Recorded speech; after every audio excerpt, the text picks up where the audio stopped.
In this quick tutorial, I'm going to show how to make a logo 3D in Premiere Pro. I'm adding a solid color background, then I'm dragging this color onto my timeline. I'm placing the logo above the background. By double clicking on the logo, I'm making it a little bit smaller and positioning it. Now let's make this logo 3D. First, we need to use the effect, so open Effect panel and search here for Basic 3D. Drag this effect above the logo clip.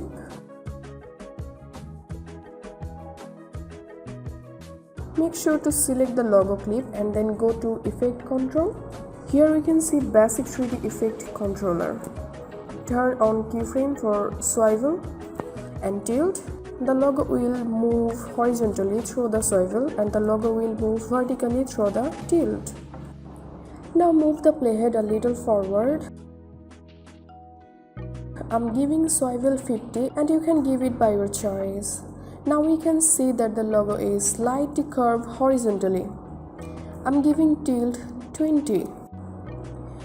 Again, I'm moving the playhead a little forward.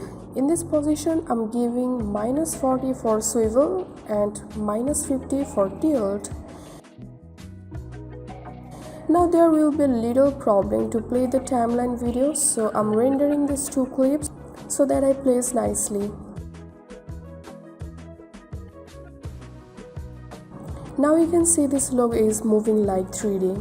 For making this moving more smooth, select last 4 keyframe and right click on any, then click on ease in, then select first 2 keyframe and give ease out.